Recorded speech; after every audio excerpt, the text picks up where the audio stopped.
Hello everybody, my name is CulBlu. I'm bringing out this video of me unboxing a board game, and today I'm going to be doing an unboxing of After the Virus, and yes, I do have the expansion After the Virus, The Long Cold. I'll be doing that unboxing a separate video, and then probably combining everything in that video. But for right now, we have After the Virus, which is a game by Firex Games. I don't have much context for this game, but I will go ahead and start our background music, because that's the thing I do have context for. Yay, background music. Woo! Oh, okay, well, never mind. There we go, thank you. Now, as far as everything goes for this one, After the Virus, I saw it at my friend's local game store for a long time, for maybe a year and a half, like almost 2 years, and it would always just stare at me, and I would pick it up and say, okay, look at it, because one thing I look for with my board games, I look to see how many players can it play, and I noticed this one could play 1 to 3, and it's a nice little 60-minute experience, and I was like, I mean, the BGG posts were saying this game is pretty reasonable, it's pretty good. I think I had a 7, maintained a 7, or maybe a 6.5 or 6.8 or something like that out of 10. And I tried to, that was at the point where I was trying to go for games that were 8 or higher because I was trying to find a way to limit my game intake. But it goes along when I say that the artwork was one of the biggest limiting factors. So I was like, ew, this game just looks ugly. Now, part of me doesn't want to say no disrespect to the artist, but yes, no, quite a bit of disrespect because I actually don't like the way his art looks. It looks very ugly and gross. And the only reason why I'm compelled to get the game now, I don't know why I'm giving you guys this all background, is because there were some people who were talking about solo games in the forums, and they said After the Virus is actually pretty good, and the expansion, The Long Cold, adds some good bit of extra variety. So I was like, you know what, fine, I'll go check out this game. I had to hunt it down. Thankfully, it wasn't fully out of print, but I think it's on that tipping point. So I had to buy it from a specific place where I had it for a reasonable price, and by that I mean I think MSRP. And then I got After the Virus, The Long Cold from another place. I had it for what seemed to be MSRP, so I was able to get the game. I got in just in the nick of time. But we're gonna go ahead and get into our unboxing shenanigans here. So let me go ahead and zoom in so we can read the back of the box. And again, I will probably say this many times. I think the artwork looks atrocious. Mostly because the big head, little body thing, why are we doing this? All right, anyway, After the Virus, and it's like a mockery of chibi, Anyway, After the Virus, the world has been hit by a zombie virus, and society has fallen apart. Can you survive in this dangerous time and bring some sort of order and security?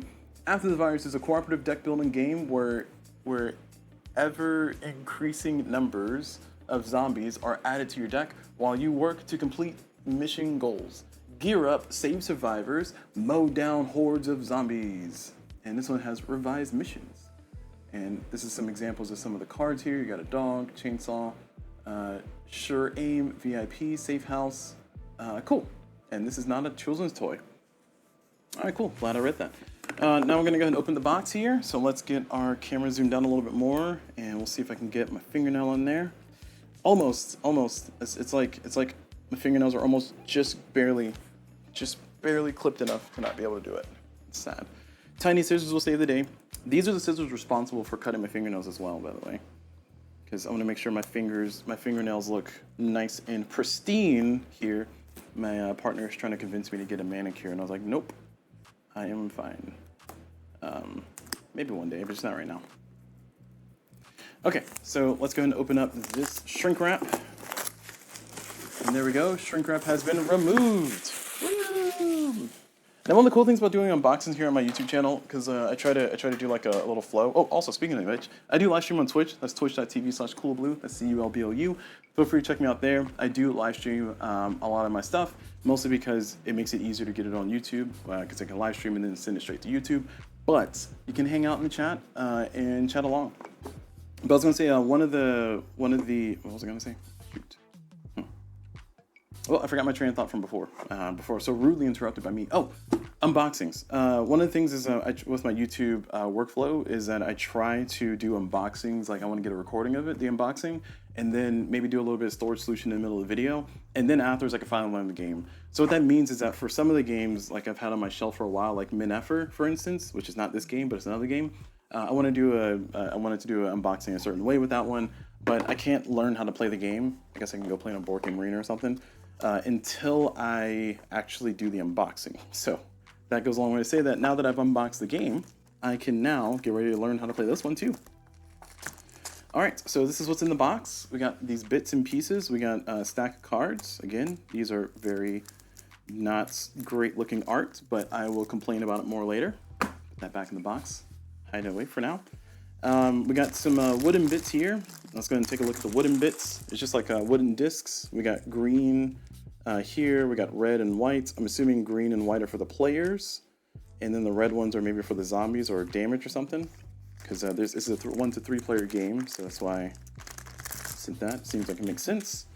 Over here we have 2 sheets of characters. We have 4 characters to choose from.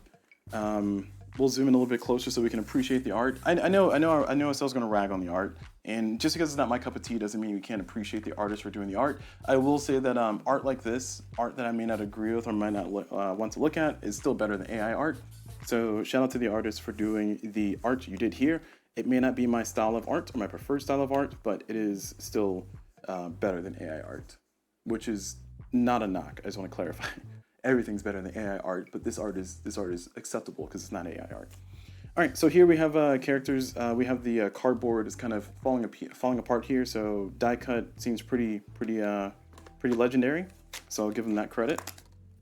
It's definitely holding on to those little bits. Here we got we have Ruth, and on the back is nothing. But we have Ruth here as a person. We have Ginny, who's a person. There's a brain, arm, and a leg. I'm assuming all that corresponds to where damage could be placed on a person. Here we have Adam, who's a person, and Adam has a doggo. Look at the doggo. Seems like a nice pupper. I wonder if they give you an opportunity to pet the doggo. All right. And then, oh, he has a machete. Nice. And then here we have Robert, who's a person. And there's Robert, who's a person. And he has a leather jacket. Wait, so Adam gets a machete, Robert gets a leather jacket, Ginny gets a weapon skill, and then Ruth gets a pub? I mean, just look at the art. See, sorry, there's a second opinion. What do you think of this art? It's not AI, so there's that. That's like the most compliment I can give it. Yeah, see the person sitting across from me is like, yep, the art doesn't seem like their cup of tea either, but it's not AI. Yep. Agreed. Yep, I agree with the points. There's gonna be like reactions and thumbs up and stuff. All right, so these are the player boards here. So onto the cards. This is where I think the rest of my disdain for the artwork is gonna show up probably. So let's open up these zombies. I mean, they're zombies. I guess they're supposed to look shambling. So they look very shambling. Stylistically, it's very cohesive. Like cohesive? It looks good for what it is. I don't care for what it is. It's not my particular taste. Yep. But see, internet can hear you. Yep. I definitely see the work that went into it, and I think it is fun to some degree. Yeah. It's like fun, kind of whimsical. Well, I don't even want to say whimsical, but it's just 100%. Yeah, I think kind of whimsical works because the giant heads, like there's the disproportionate, and that adds kind of a whimsy feel. See, and there really is a person sitting across from me. See, for all those who thought there was nobody, I'm just talking to myself. Nope. Oh, okay. Well, I guess they're not going to affirm that there's a person sitting in front of me. Fine. Find them. Find it. I'll just be here by myself. I mean, the weapons look cool. They look like weapons. Crowbar. Looks like a crowbar. Again, the people... stylistically, they still... It's cohesive. Yeah, they look good. It's fun. I mean, this is... I don't like the big heads. I don't like the big heads. You know what I don't like? And I'm actually surprised by this. It's the green. Cool. I don't like the shade of green. It does look kind of sickening. It is. It gives the disgust reaction, which makes sense because zombies. But if I'm sitting here playing a game, I don't want to have that reaction in such a visceral way throughout the entire game. Right. See, there you go. And again, like all the vehicles, like everything except for the people. I don't like how the people look. Like the vehicles look fine. This looks fine. And again, this is just me kind of also, just making sure that I level set and say, hey, I may not be a fan of the artwork, but at least it's not AI art as far as I understand it. Yes, we love that. Yep, we love that. And the the biggest thing though is like all the other stuff looks great. Like even this looks fine. I guess. Well, yeah, this looks fine. It's kind of like a close up of a face. That looks okay. It's a little bit more like a novella type artwork, I should say. But yeah, so I'm just kind of showing all the cards here: cure, food, gasoline. I don't know a ton about the game. Oh, there's a doggo. Look at the doggo. Yay. Doggo. Discard to kill one zombie. Weapon skill. Oh, these are the things that they said they start with. Somebody starts with a weapon skill. Somebody starts with a dog. Wait, was that true? No, Adam starts with a machete, not a doggo. Okay, I saw the machete earlier.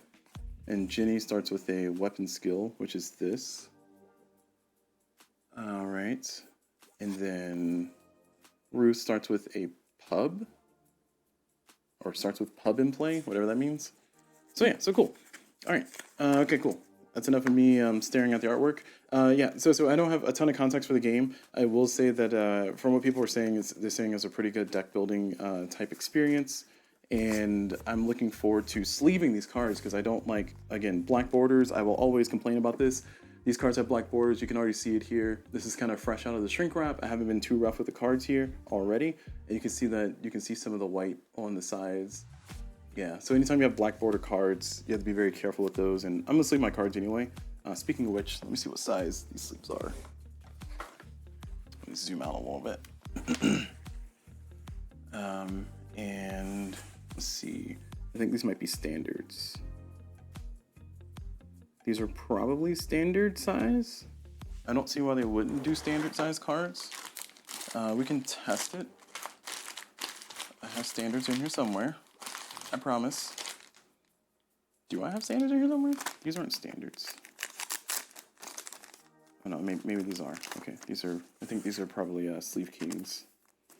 Yeah, oh, I'm not sponsored by anybody, by the way. I don't know if I mentioned that already, but yeah, so these are just standard size sleeves, or standard size cards, so I'll be using my normal standard size sleeves for them, and probably just use sleeve kings ones, and it looks like there are 3 packs of cards. I'm assuming that maybe, well actually, let me see, does it tell us how many cards are in the game? No, does not tell us there.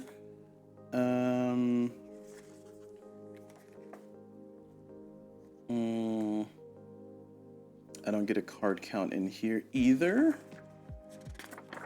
So, I don't know how many cards are in the game. I can look up, I know I can look up. I know I can look it up, I mean. So let's see. That's the virus. Oh, and Board Game Geek, they have a Sleeve It section, which I appreciate greatly. Oh, 7.3 out of 10. All right. So, 162 cards. All right, so 162 cards, that's fine. Yeah, a few Sleeve Kings to do it. I'll look at some more cards and I'll stare at the rulebook and I'll go ahead and close out the video from there. So let's get just another pack of cards opened and looked at, and then we'll move on with our days. Oh no. There we go. Got it. Do I got it? Thought I had it. There we go. We did it. Whee. Okay. And zooming in.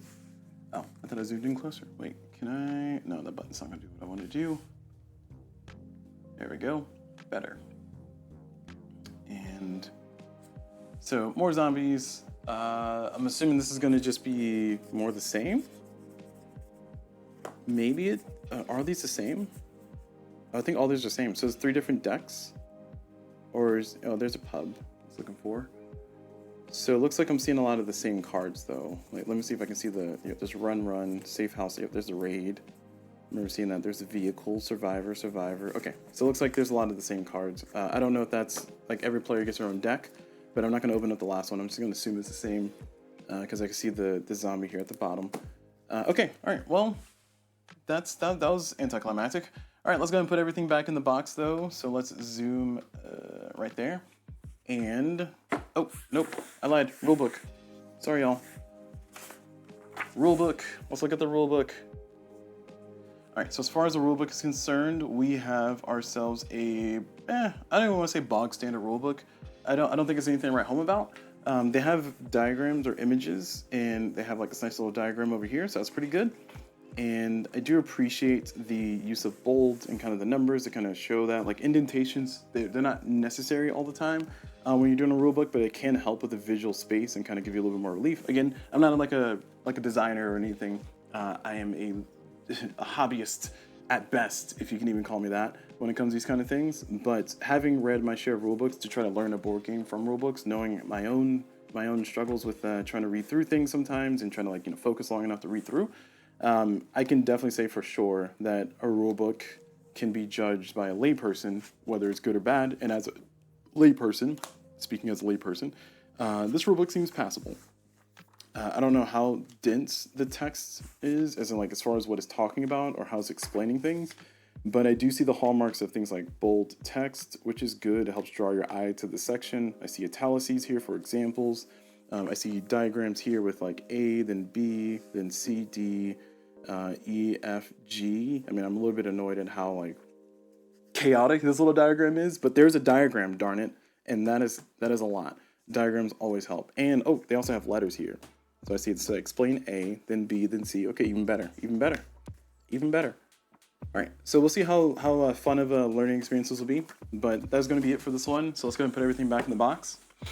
It's just mostly just cards. I'm not going to bother doing a full storage solution because I'm probably going to sleeve all the cards and then put them in deck boxes and then combine the boxes once I get the expansion opened up here. So, oh no, what's happening? Okay, there we go. Sorry, having a tough one here. And here are the player boards and those pieces. And, oh, there's a second book? Hold on. Sorry, I didn't see this. What is this? Is it supposed to sit in front of me the whole time? Is this another reference guide? Oh, this is a campaign. Oh. This looks like a campaign. So I guess I choose which one of these I'm doing for the outbreak, and then for the base. Okay, and they have special rules here. Okay, so it's like a little campaign kind of built in. I don't think me showing this is a spoiler, but because it looks like you kind of go through A, then B, or A or B, kind of make a choice. But okay, all right, so I rolled that back in the box. After the Virus is now on my shelf, and I will now get this learned up and probably bought in. I almost want to put in the small box big game series, but I think the box is a little bit too big, so it'll just be a normal video whenever I get to it. But for right now, that's going to be it for the unboxing of this one. This is going to be, oh my gosh, what is happening? Sorry, my drawer of sleeves are just having a revolt over here. That's going to be it for this particular video of me doing an unboxing of After the Virus. I am going to be unboxing the expansion, so be on the lookout for that video. I'll probably have these videos kind of launch on the same day. Oh jeez, I'm making a mess. But that's going to be it for this video though. Thank you all very much for watching. Hope you all enjoyed it. Oh, I got a little plastic bag of shame. Nice. I didn't use it, but I have one. And yeah, thank you all very much for watching. Hope you all enjoyed it. And as always, I'll see you all whenever.